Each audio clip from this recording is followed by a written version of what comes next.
নমস্কার। বৃদ্ধাঙ্গুলে রূপো বা চাঁদের আংটি পরা সবচেয়ে শুভ বলে জ্যোতিষশাস্ত্রে মনে করা হয়। এই শুভ আঙুলে আংটিটি পরলে আপনি কিন্তু অনেক ভালো ফল পাবেন। আসলে প্রতিটা মুদ্রাই কিন্তু এই বৃদ্ধাঙ্গুলকে কেন্দ্র করেই তৈরি হয় এবং আমাদের নার্ভাস সিস্টেমের অনেক বেশি সাহায্য করে এই বৃদ্ধাঙ্গুল। তা আমরা যদি বৃদ্ধাঙ্গুলে রূপো বা চাঁদের আংটি পরে চন্দ্র কানেকশন করতে পারি, তাহলে আমাদের দেহ মন অনেক বেশি অ্যাক্টিভ হয়ে যাবে। আমরা অনেক বেশি সফলতার মুখ দেখতে পাবো। সেই কারণে আপনি যদি বৃদ্ধাঙ্গুলে আংটি পরতে চান, সেটা খুব ভালো ব্যাপার।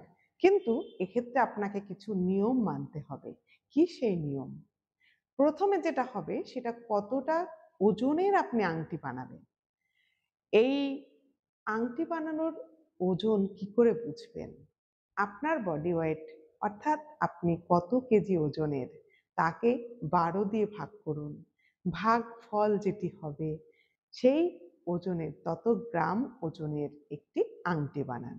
যদি আপনার ওজন ৬০ কিলো হয়ে থাকে ১২ দিয়ে ভাগ করলে ৫, তাই ৫ গ্রাম ওজনের আংটি আপনি বানাবেন।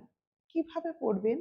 এটি পরার নিয়ম হচ্ছে, যদি পূর্ণিমার দিন সন্ধ্যায় পড়তে পারেন সবচেয়ে ভালো হয়।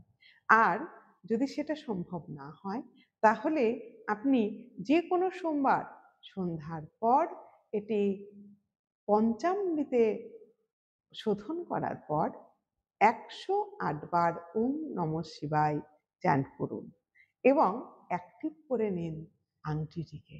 তারপর পরিধান করুন। দেখুন 100% ফল পাবেন। সফলতা আপনার আসবেই। এটি পড়লে কি হবে? আপনি মেয়েরা পরবে বাঁ হাতের বৃদ্ধাঙ্গুলি এবং পুরুষেরা পরবে ডান হাতে। এটি পরার পর নিজেকে কন্ট্রোল করার ক্ষমতা আসবে। আপনার কথা বলার কনফিডেন্স আসবে এবং প্রত্যেকটা কাজে সফলতা আসবে, আর্থিক সমস্যা দূরীভূত হবে এবং যে কাজে যাবেন সেটাই সফল হবেন। এটি কিন্তু একদম পরীক্ষিত। আপনি নিয়ম মেনে পড়ে দেখুন, আপনার সফলতা আসবে 100%। যাই হোক, আমার ভিডিও যদি আপনাদের ভালো লাগে, লাইক করুন, অনেক অনেক শেয়ার করুন, কমেন্ট করুন এবং আপনি হর হর মহাদেব কমেন্টে লিখে যান। সকলে ভালো থাকুন।